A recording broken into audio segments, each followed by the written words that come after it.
ভোলায় দেহ ব্যবসার মূল হোতা শান্তা পুলিশের হাতে আটক।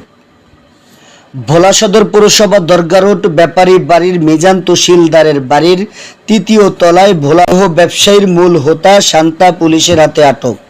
মিজান তহসিলদারের ছেলে টাইমস অনলাইন পত্রিকার সাংবাদিক পরিচয় দানকারী শান্তর সাথে বিভিন্ন জায়গায় ঘোরাঘুরির পরে ওই বাসায় প্রবেশ করেন। সারা রাত্র ওই বাসায় আনন্দ উল্লাসের পরে পুলিশ খবর পেয়ে 19 জুন বৃহস্পতিবার দুপুর 12টার সময় ওই বাসা থেকে তাকে আটক করা হয়। ওই সময় এলাকার লোকজন বলেন, এই বাসায় দেহ ব্যবসায়ীর প্রবেশ করে এবং মিজান তহসিলদারের ছেলে শান্ত বিভিন্ন জায়গা থেকে মেয়ে ছেলেদেরকে নিয়ে এসে তাদের বাসায় দেহ ব্যবসা করেন।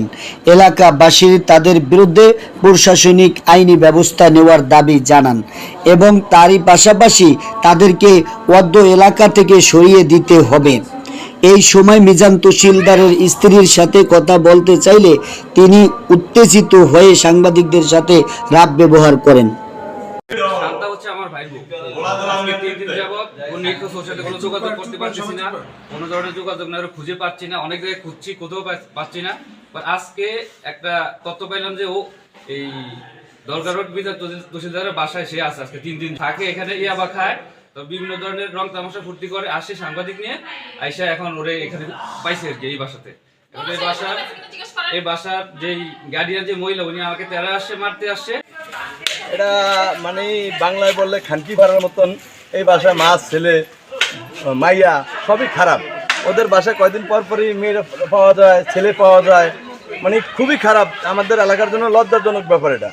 এই বাসায় কিছুদিন পর পরই মেয়ে পাওয়া যায়, ছেলে পাওয়া যায়। আবার ওই যে মায়েরা আইসে লম্বা চূড়া, ও তো বাবার অরিজিনাল গডফাদার।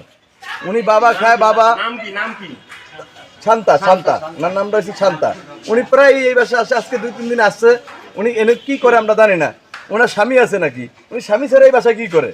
তা আমার আবেদন আপনাদের কাছে, আপনাদের ভিডিওটা সবার কাছে পৌঁছে দেন, এই খানকিদেরকে দেখলে যেন রাস্তায় পিটানো হয়। আপনাদের এলাকাবাসী অনেকের অভিযোগ যে আপনাদের বাড়িতে অনৈতিক কাজ হয়, খারাপ কাজ এর আগে হয়েছিল, এই বিষয়ে আপনাদের এলাকাবাসী অনেকের অভিযোগ যে আপনাদের বাড়িতে অনৈতিক কাজ হয়, খারাপ কাজ এর আগে হয়েছিল, এই বিষয়ে